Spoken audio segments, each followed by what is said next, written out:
शिवसेनेचे आमदार सचिन अहिर आपल्या सोबत आहे। भोंदूबाबा खरातबद्दल बऱ्याच नवनवीन माहित्या समोर येत आहेत। नरबळीचा प्रकार समोर आलेला आहे। त्यानंतर आता जयकुमार रावल यांच्या सुद्धा मंत्री असताना, पर्यटन मंत्री असताना 1.5 कोटीचा निधी दिला, काय म्हणाल? ही अत्यंत दुर्दैवी गोष्ट आहे, कारण आज आम्ही या अंतिम आठवड्यामध्ये या विषयावरती घेणार आहोत। कारण विशेषतः जादूटोणा याच्यावरती असलेलं एक बिल आपण 8-10 वर्ष 15 वर्ष अगोदर आणलेलं आहे, पण त्याची साधी नियमावली पण सरकारने केलेली नाही आहे। म्हणजे याचा अर्थ असा आहे, मला आठवतं की अंधश्रद्धा बिल ज्यावेळी आणलं गेलं त्यावेळी आत्ता सत्ताधारी यांचा विरोध होता।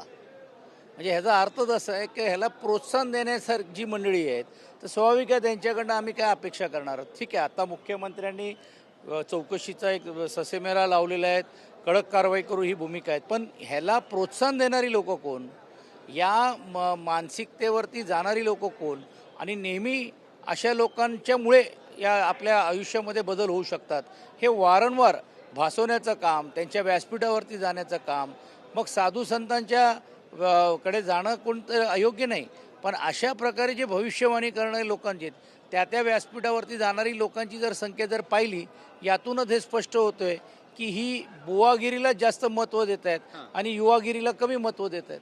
नाही, पण हे सगळं जे प्रकरण बाहेर येते, काल पण आपण पाहिलं गाडीवर हल्ल्याचा प्रयत्न झाला सत्र न्यायालयामध्ये दाखल करताना, त्यासोबतच सरकारी वकिलांनी बरेच गंभीर आरोप केलेले आहेत आणि सरकारमधीलच काही मंत्र्यांनी नेत्यांनी त्याचं ब्रँडिंग केलं असं पण म्हटलेलं आहे। यामध्ये सत्ताधारी पण आहेत, विरोधक पण आहेत, मग हे प्रकरण अंगलट येत आहे का? नाही, बघा, विरोधक असू दे, आमचे लोक असे कोणी असू दे, सर्वांबाबतीत तो नियम आणि निकष असलं पाहिजे, कारण ह्याला एक न्याय त्याला एक न्याय असं देऊन चालतच नाही आहे।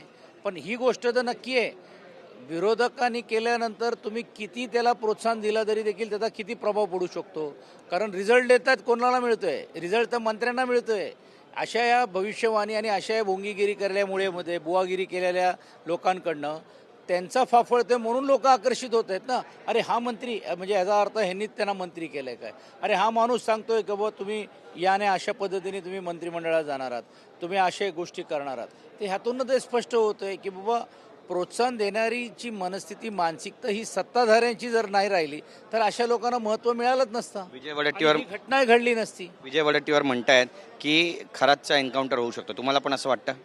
नाही, मला वैयक्तिक असं वाटत नाही, कारण कायदा सुव्यवस्थेची जबाबदारी सरकारची आहे, ती करतीलच, त्याच्यात येत नाही, पण अनेक बडे लोकांची नावं येऊ नये म्हणून त्यांच्यावरती जो घातपात होण्याची शक्यता नाकारता येणार नाही, आणि म्हणून त्याही बाबतीतली सतर्कता सरकारने ठेवली पाहिजे। अंकशास्त्र असलं, तज्ज्ञ असल्याचा तो दावा करायचा, पण गणितातच नापास झाला अशी नवीन माहिती समोर आली आहे। नक्कीच आहे, आणि त्याची गणित जर त्याला एवढंच माहीत असतं तर मग त्यांना का नाही भविष्यवाणी झाली की पोलीस मला अटक करणार आहे, का नाही भविष्यवाणी झाली की बाबा अशा माझ्या हातातून या गोष्टी जे मी करतोय हे पर्दाफाश होणार आहे, तर या सर्व भोंगीगिरी आहे। नक्कीच, जवळपास हे सगळं जे प्रकरण आहे ते आता आपण पाहतो, आपली भूमिका या ठिकाणी मांडलेली आहे, आणि एकंदरीतच आता या सगळ्या संदर्भामध्ये सरकारकडून काय पुढची पावलं उचलली जाणार आहे हे सुद्धा पाहणं तितकंच महत्त्वाचं ठरेल।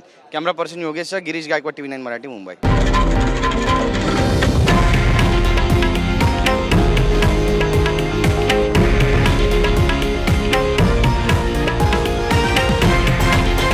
हे आहे देशातील नंबर 1 न्यूज नेटवर्क आणि आपण पाहत आहात TV9 मराठी, एकमेव।